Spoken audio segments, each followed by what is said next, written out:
At our family's Christmas dinner, my brother raised his glass and said, "Here's to the Johnsons," except Tony, the family screw-up, who's the only one with money. My parents laughed, and I just nodded. Then I lifted my glass and said, "Here's to the screw-up who's about to stop paying his bills." And they laughed too, not knowing that in just a few days, they'd be getting evicted. It was Christmas night, and my parents' house looked just like always. Twinkling lights, a tree full of shiny ornaments, and that same nativity set we've been using since I was a kid. The smell of mashed potatoes and punch filled the air, but there was something else too. That tension, the one no one talks about, but everyone feels. The Johnsons were experts at pretending everything was fine, even though deep down, things were always on the verge of blowing up. And that night, they finally did. At the table, there was the usual crew. Dad with his checkered shirt and his ever-growing belly, carving the turkey like he was the head of a tribe. Mom in her red apron, hair tied back, serving food while throwing passive-aggressive comments about who didn't help in the kitchen. My uncles and cousins were talking about random stuff, football, the weather. And then there was Raul, my older brother, the family king, according to everyone. He was there, flashing his winner's smile with his beautiful girlfriend Carla, who looked like a model, and his two perfect kids who said thank you without anyone having to remind them. And then there was me, Tony, the family screw-up. That's how they've called me for as long as I can remember. Not because I lacked money or success, on the contrary, I was the one with the cash. My auto parts business wasn't making me rich, but it paid for my apartment, my car, and gave me some extra cash. The problem was I had no girlfriend, no wife, no friends. Basically no social life. I spent all my time working, getting up at 6 in the morning and going to bed at midnight, crunching numbers, delivering orders, growing the business I built with my own hands. To them, though, that meant nothing. Poor Tony, they'd say. So boring. Meanwhile, Raul was the hero, always partying, with a girlfriend on his arm, tons of friends, and a life everyone praised. He didn't work, didn't have a dime to his name, but that didn't matter, because I was there to keep everyone afloat. Yeah, that was me. I paid for everything. When Mom said the washing machine broke, who pulled out their wallet? Tony. When Dad wanted to repaint the house or fix the roof, who footed the bill? Tony. And Raul, the great Raul, always had an excuse. I spent my money on a night out with the guys, or Carla needed a new dress, or the kids are taking swimming lessons. And unlike an idiot, I paid for their house mortgage, the kids' school, and their vacations every year. My parents weren't any better. They lived off what I sent them each month, because according to them, the pension wasn't enough. While Raul strutted around acting like the perfect son, I was the fool who didn't know how to live. That night, dinner went on as usual. Everyone eating, laughing, passing plates around, until Raul decided it was his time to shine. He raised his glass of wine I had paid for, by the way, and tapped his knife to get everyone's attention. "A toast," he said in that actor voice he uses when he wants to impress, "to the Johnsons, the best family in the world." Then he added, "Here's to everyone, except Tony, the screw-up who's got nothing but money." The table erupted in laughter. Dad let out a loud laugh so hard he nearly spit out his turkey. Mom wiped away a tear, like it was the funniest thing she'd ever heard. My uncles laughed out of obligation, and Carla smiled with that look of, "I'm staying out of it, but I'm still entertained." Raul gave me that pitying, superior look he always gave me. "See, Tony, this is why nobody likes you. You work all the time, you don't have a girlfriend, no friends. How sad." And everyone laughed again. I felt a knot in my stomach, but it wasn't sadness. It was rage. Rage that had been building up for years, fed by every poor Tony. Every time they used me as their personal ATM and then treated me like I was nothing. I looked at my glass of soda, because I don't drink alcohol, another thing they love making fun of, and I slowly raised it. Everyone went quiet, waiting for me to say something, to keep the joke going. "For the screw-up," I said calmly, smiling. "Who's about to stop paying his bills?" Another round of laughter exploded. "Oh, Tony, you're something else," Mom said, patting me on the shoulder. Dad nodded. "That's my son, always joking." Raul gave me that raised eyebrow look, like he was thinking, the poor idiot doesn't even know how to respond. But it wasn't a joke. They didn't know it, but I did. In my head, everything was clear. I had been planning this for months, and Raul's toast was the final straw. Because the screw-up had something they didn't. Control over the money that kept them afloat. And in a few days, they'd learn that the hard way. Dinner went on like nothing had changed. We talked about the weather, how Raul and Carla were going to take the kids to see Santa, the crazy prices at the supermarket. I smiled, ate my turkey, and nodded when it was my turn to engage, but inside, I was counting the hours.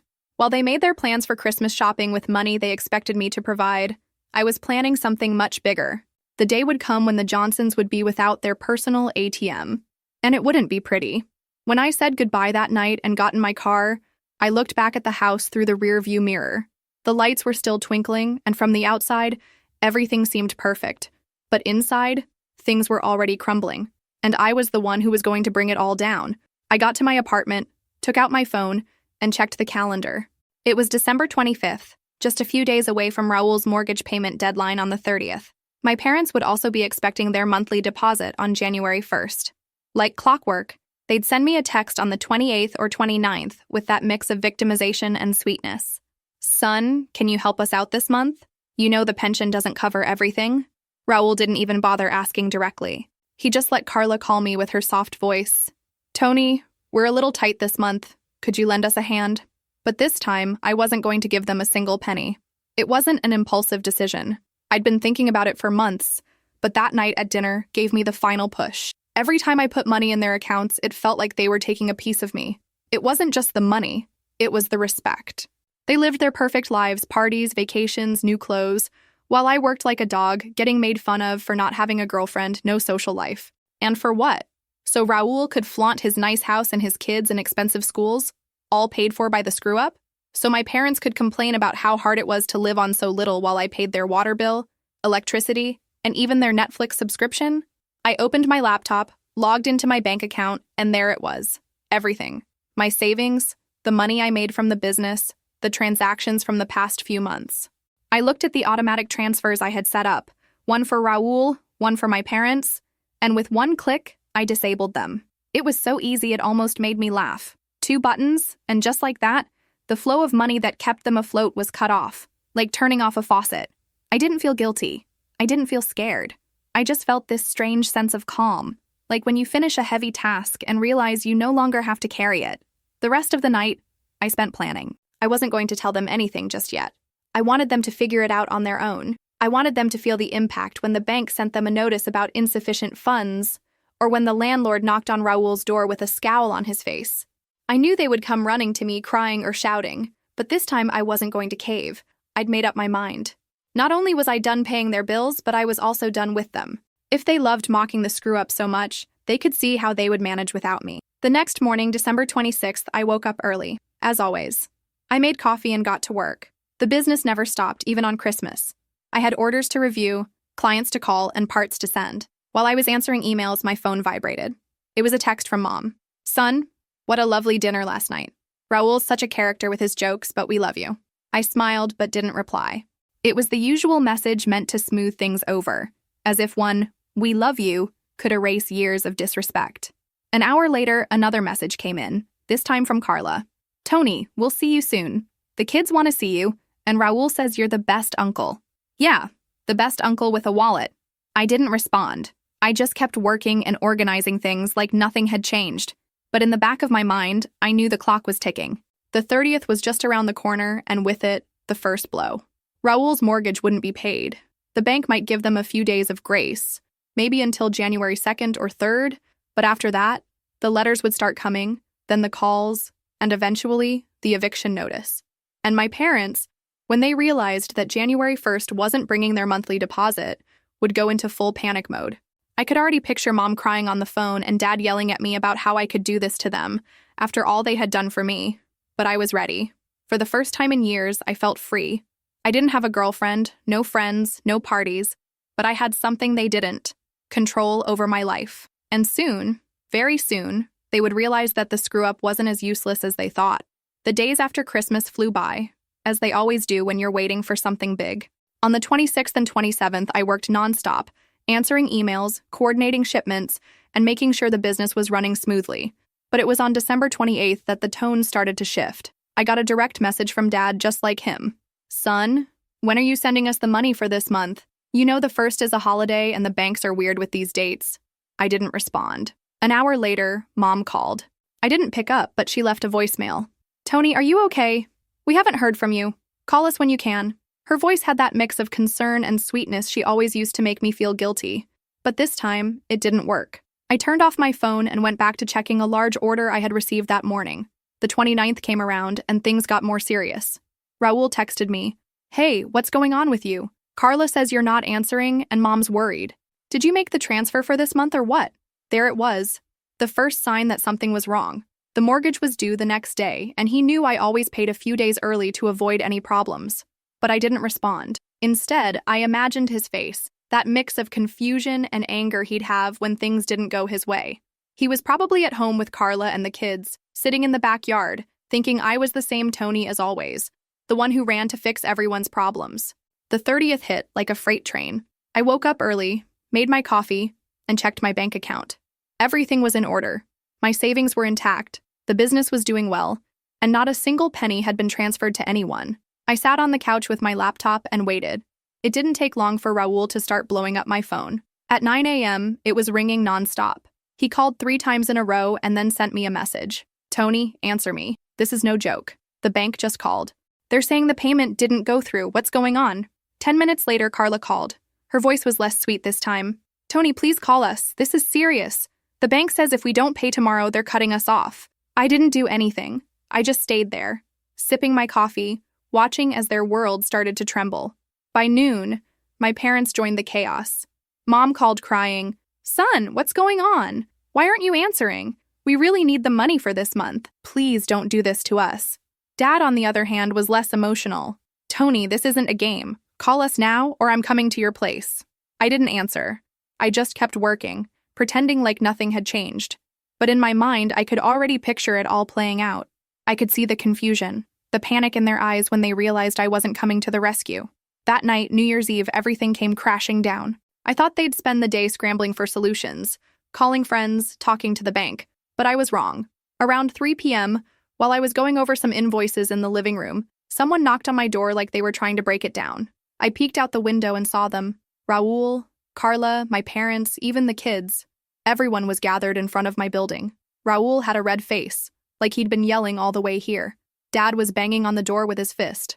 Mom stood behind them with her arms crossed, and Carla was holding the younger of the 2 kids, while the other ran around, crying. I opened the door because there was no way to avoid it. The moment I stepped outside, Raul came at me yelling, "What the hell, Tony? Are you crazy or what? The bank's calling me, saying they're taking the house if we don't pay tomorrow." He shouted so close I could smell the coffee on his breath, probably to calm his nerves. Dad shoved his way in too. "Explain yourself. Why didn't you send the money? We depend on you." Mom started crying even harder in the background, saying, "Son, how could you do this to us? What did we ever do to you?" Carla stared at me, looking like I was some kind of monster. I tried to keep my cool. "I'm not paying anymore," I said. "It's over." Raul froze for a second like he didn't even understand what I meant. Then he snapped again. "What the hell do you mean, it's over? I've got kids, Tony, a family. You can't do this over a stupid joke at dinner." Dad stepped forward, pointing at me with his finger. "You're selfish, that's what you are. After everything we've done for you, you're just going to leave us on the street?" That's when I lost it. Everything you've done for me? What about all the times you mocked me for not having a girlfriend? What about all the times I paid for your bills, your vacations, your fancy clothes while Raul partied and blew money? What did you ever do for me? I yelled. And for the first time in years, I didn't care who heard me. Neighbors started looking out of their windows, but I didn't care. Raul tried to grab my arm, but I pulled away. "Don't touch me. If you care so much about your house, go get a job," I said, glaring at him. "And you," I turned to my parents, "stop waiting for me to solve your lives." Mom started crying even louder, and Carla started screaming at me, calling me heartless for doing this to the kids. The little ones were scared, watching from the stairs, and for a second I felt a pang of guilt. But then I remembered the laughs at Christmas dinner, the "here's to Tony," the screw-up, and the anger took over again. "Get out," I said, pointing to the street. "There's nothing for you here." Raul looked at me with pure hate in his eyes, like he wanted to hit me, but Dad stopped him. "This isn't over, Tony," he said, his voice shaking with rage. "You'll regret this." They turned around and left. Mom was crying, Raul was cursing under his breath, and Carla was carrying the kids like they were heading to a funeral. I closed the door and stood there in silence. Outside, fireworks started going off for New Year's Eve, but inside, my mind was a storm. I knew they weren't done yet. They'd come back, try to fix things. But I knew I wouldn't back down. January 1st was just around the corner, and with it, the real blow. The unpaid bills, the closed doors, and a lesson they'd never forget. January 1st arrived like a slow-moving train, and I could feel the tension in the air. It was quiet in my apartment, but I knew that outside things were anything but calm. I woke up early, made my coffee, and sat down with my laptop. The silence felt strange, like the calm before the storm, but I wasn't nervous. I was finally free. No more playing the role of their personal bank. No more carrying the burden of their expectations. For the first time in years, I wasn't the one holding everything together. I checked my phone and there were no new messages. It seemed like they were done for now, probably trying to figure things out on their own. Maybe they were recovering from the shock of the past few days. But I knew the reality of it would set in soon. The bank would be sending them the final notice, and everything they had been relying on would start crumbling. Around 9 a.m., I checked my bank account again. Everything was still in order. My savings were intact, and the business was running smoothly. No transfers, no money sent to anyone, just the way I wanted it. Meanwhile, I could only imagine what was going on at Raul's place. The bank would have already sent their final notice. Payment not received. Next step, foreclosure. I figured Raul would be at home, talking to the bank, trying to negotiate. But I wasn't going to bail him out this time. This time, he would have to face the consequences of his own actions. And at my parents' house, the situation wouldn't be much different. Without their usual deposit, they wouldn't be able to pay for anything. The water, the electricity, their groceries. I could picture them sitting there, stressed out, counting the little cash they had left, wondering what to do next. They had always relied on me to cover their expenses, but not anymore. Around 11 a.m., my phone rang. It was from my mom. I didn't pick up. A few minutes later, she left a voicemail. "Tony, please call us. We need to talk. Your dad and I are really worried. This is serious. You know we can't make it without your help." I couldn't bring myself to listen to the message again. I knew what she would say. She was trying to guilt-trip me into coming to their rescue, just like always. But this time, I wasn't going to fall for it. The day dragged on, and I spent most of it working on my business. It felt good to focus on something that actually mattered, something that wasn't tied to my family's endless demands. I worked on a big order, handled some customer service issues, and made sure everything was running smoothly. Then, just as I expected, the phone calls started coming. Raul was first. He texted me, "Tony, why haven't you answered? Carla says you're ignoring us. Please, man, we need your help. The bank's going to take the house. What do we do now?" I didn't respond. I knew he was probably sitting there, furious, confused, wondering why I hadn't come through like I always had in the past. But this time, I wasn't going to be his safety net. A few minutes later, my mom called again. I let it ring. Then my dad texted me, his message more direct than ever. "Tony, call me right now. This is no joke. We're really struggling here. What's going on?" I stayed silent, not giving in. I knew they were panicking. They had always depended on me to solve their problems, but now they had to face the reality of what it meant to be cut off from the source of their income. Around 3 p.m., I heard a knock at my door. I wasn't surprised. I knew they were coming. I didn't open the door right away. Instead, I waited, letting them stew in their own anxiety for a little longer. Raul's voice came through the door first. "Tony, open up. We need to talk. You can't just leave us like this. The bank's here. They're taking everything. Please, man, we need your help." I heard the desperation in his voice. It felt good in a way, to hear him finally beg for something after all the years of him taking everything for granted. I opened the door slowly, and there they were. Raul, Carla, my parents, and the kids. They all looked at me like I was the villain, like I was the one who had done something wrong. Raul was red-faced, fuming, while Carla looked like she'd been crying. My mom was holding one of the kids, her face streaked with tears. Dad stood there, fists clenched, clearly furious.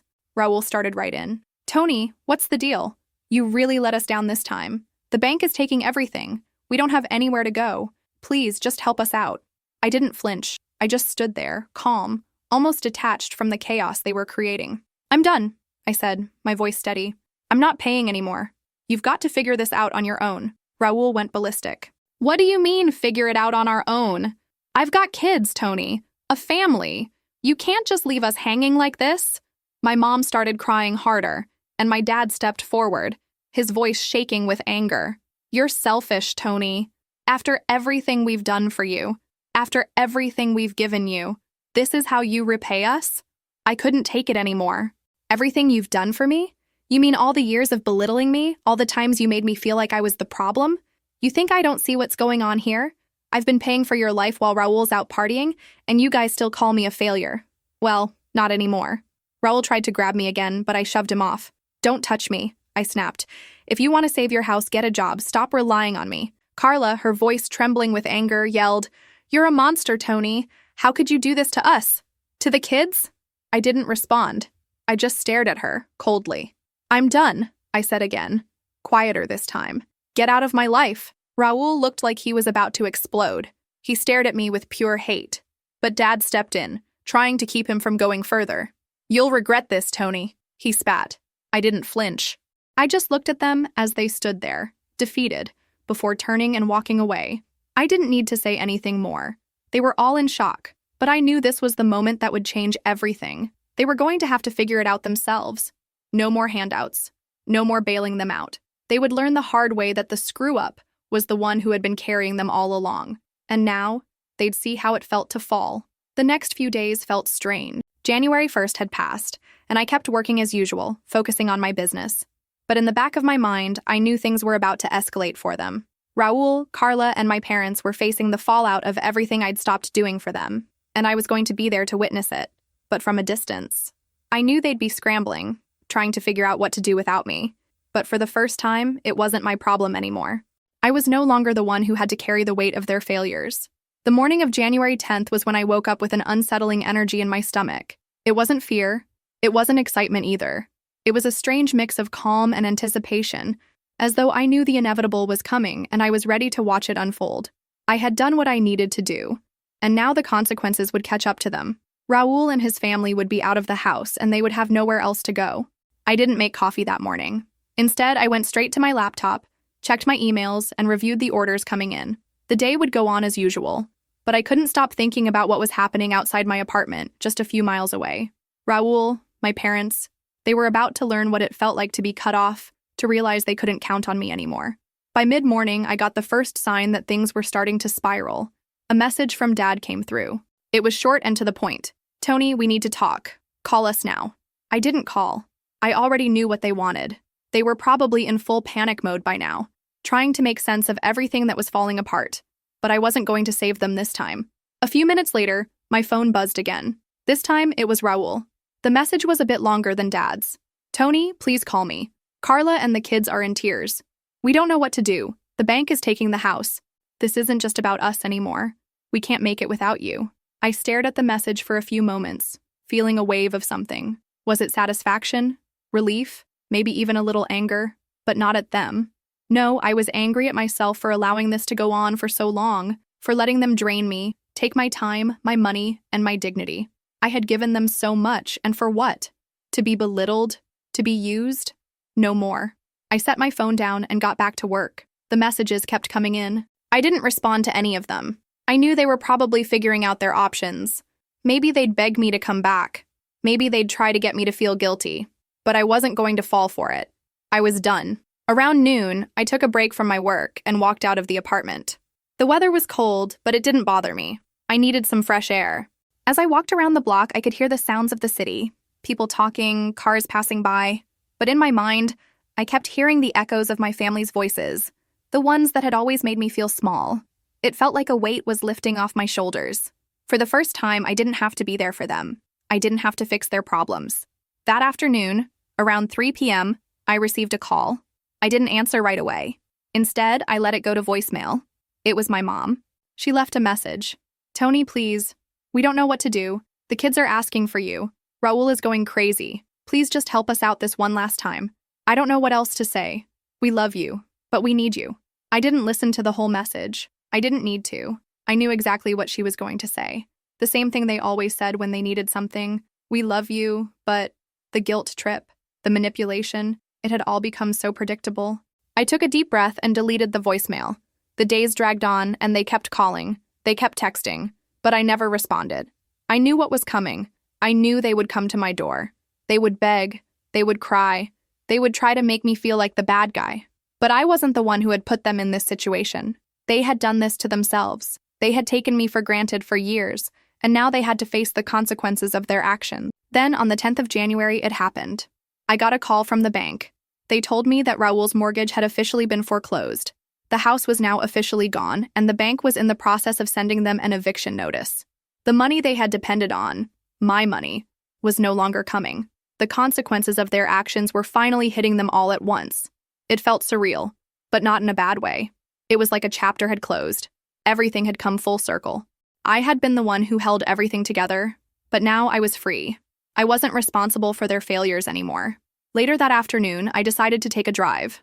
I didn't know where I was going at first, but I knew I needed to get away for a bit. I ended up in a park sitting in my car just thinking. The air was fresh, and the world felt so much clearer now. I had done what I had to do, and now they would have to find their way, just like I had. I knew Raul and my parents were probably going through hell at that moment. But I also knew they'd survive. They'd figure it out, just like everyone does when they have no choice. They'd have to work hard for what they wanted, like I had done for years. They'd have to take responsibility for their own lives instead of expecting me to clean up their mess. I stayed in that park for a few hours, letting everything sink in. I felt a sense of peace I hadn't felt in years. I wasn't the screw-up anymore. I was the one who had finally broken free. Later that night, I got another text from Raul. It was brief. "I don't know how you can do this. We've always been family." I didn't respond. The following day, I received a text from my mom too.